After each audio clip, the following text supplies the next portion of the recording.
India में अगर आप गरीब या मिडिल क्लास हो तो बेगुनाह होते हुए और बेगुनाही का सबूत होते हुए भी आप खुद को बेगुनाह साबित नहीं कर सकते। लेकिन वही अगर आप एक अमीर आदमी हो तो आप अपने लिए जस्टिस, एविडेंस और प्रूफ सब कुछ खरीद सकते हो। और ये कोई नई बात नहीं है इंडिया के लिए। इंडिया का कानून अंधा नहीं बल्कि बहुत बेकार है। इंडिया का कानून लोगों को जस्टिस तो दिला नहीं पाता बल्कि उनको और भी ज़्यादा उलझनों में डाल देता है, उनके खर्चे बढ़ा देता है। यही तो हो रहा है पुणे कार एक्सीडेंट केस में।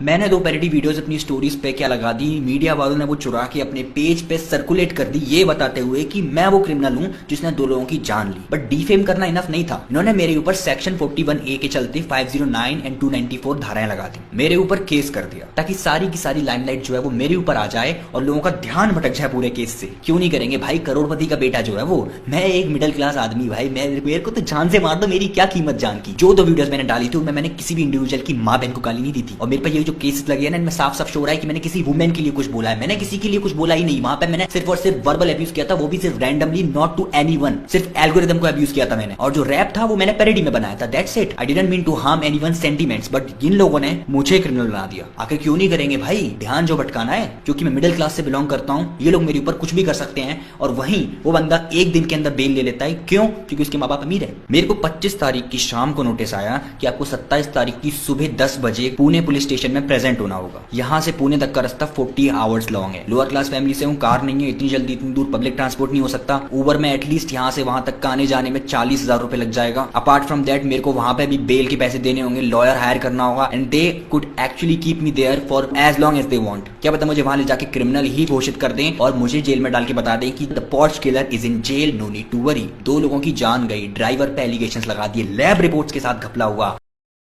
उस एक्सीडेंट के केस में जो लोग उस टाइम एक्सीडेंट के टाइम मौजूद थे उन्होंने गवाही देने से मना कर दिया या कोई गवाही देने नहीं आया ही नहीं। और जो विक्टिम्स थे वो लोग उस रात को पार्टी करने गए हुए थे अपने दोस्तों के साथ और उनके दोस्तों ने भी कोई भी गवाही देने से मना कर दिया। तो सोचो ये लोग मना क्यों कर रहे हैं? क्योंकि ये लोग फंसना ही नहीं चाहते इंडिया के कानून में, क्योंकि कानून ही ऐसा है कि वो लोग एक गवाही देंगे तो उनको भी उसी ट्रैप में फंसा लेंगे। दूसरी तरफ हो सकता है कि वो बिल्डर उनको डरा रहा हो ताकि वो लोग अपने बेटे को बचा सके। वहीं दूसरी तरफ पहले तो उस लड़के के ब्लड रिपोर्ट में 12 घंटे से ज़्यादा का टाइम लगा दिया, जिसकी वजह से अब वो प्रूफ ही नहीं कर सकते कि उसने अल्कोहल पी रखी थी या नहीं, जबकि वीडियो में क्लियरली दिख रहा है। लेकिन इंडिया का कानून तो अंधा है। और उस बिल्डर ने एक ड्राइवर को पैसे देके उससे ये बुलवा लिया कि उस दिन रात को एक्सीडेंट मैंने किया था, और जिन लोगों ने उस लड़के का ब्लड सैंपल कलेक्ट किया हुआ था उन लोगों को भी 3 लाख रुपए दिए ताकि वो उसके बेटे का ब्लड सैंपल फेंक के उस ड्राइवर का ब्लड सैंपल ले आए। ड्राइवर का ब्लड सैंपल लेकर ये बोल दिया कि उसने अल्कोहल नहीं पी रखी थी। और एट द एंड वो लोग ये प्रूफ करने की कोशिश कर रहे हैं कि उस दिन रात को गाड़ी में उनका बेटा नहीं बल्कि वो ड्राइवर था। और इंडियन लॉ ये सारी चीज़ें होते हुए देख रहा है और कुछ एक्शन भी नहीं ले रहा है।